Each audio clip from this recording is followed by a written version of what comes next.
porch stories again. So when I was about to turn 14, my dad got promoted, which always sucked because every time my dad got promoted, we got transferred. So this is how I think I lived in, I can't even tell you, 12 houses or something before I left from high school. It was just crazy. 3 states, multiple schools, always the new kid it seemed like in school. But he had been transferred back from California back to Texas, and we were going to Houston.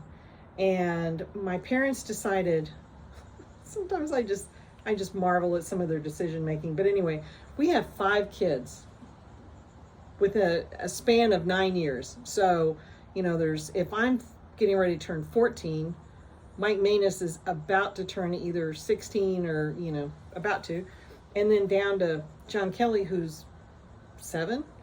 And they decide that we will spend a week or so in Northern California at an A-frame cabin, and that my brother Mike and I both get to invite a friend. So now they have 7 kids. How the hell they crammed us all into that station wagon with luggage, I will never know.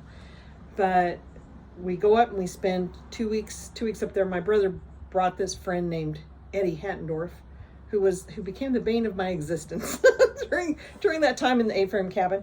And this is kind of a side note, but one day Eddie had just gotten on my last nerve, and being the good child that I was, I turned to my mother. We were all playing Hearts, a card game, and I said, if it's okay with Eddie, can I punch him in the nose?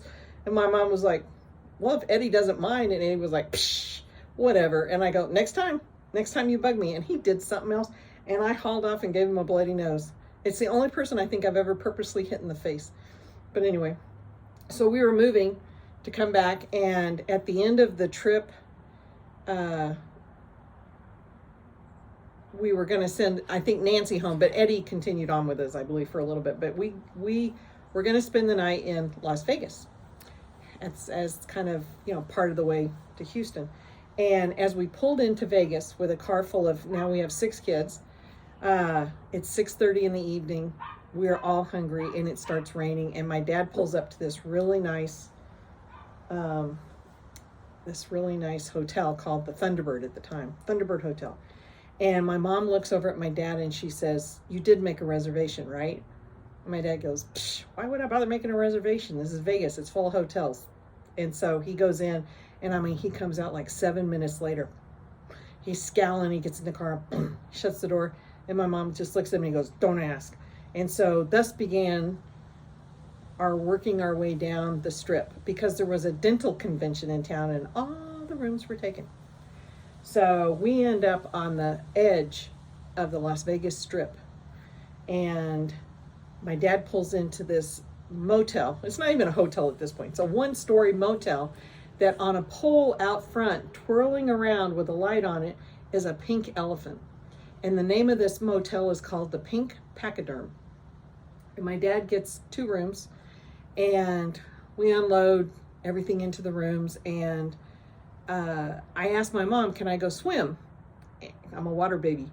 And she goes, yes, but you have to take your brother and Eddie with you. You can't go by yourself. So we go to the pool, and I'm swimming in the pool, and I get out, and I'm standing there, and this man approaches me, and he starts talking in a language I have no idea what he's saying. It's English, but I have no vocabulary for what he's talking about.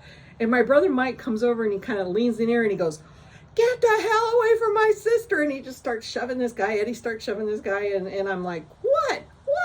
And he goes, oh my God, you're just so stupid. You have no idea when you're being, what was the word he used? When you're being, oh shoot. This guy was hitting on me. This older man was hitting on me.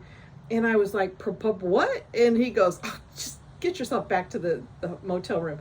And as we walked in, my brother, Pat, and Elizabeth, my sister, were looking out the window, and they go, those people just got here like 30 minutes ago, and they're already leaving. Why are they checking out, you know? And they have no luggage. My mom, all I can hear is my mom on the other side of the room going, Ken Manus, I'm going to kill you one of these days. But this was the story of our life with hotels and motels. It was very rare that we stayed in a really nice place.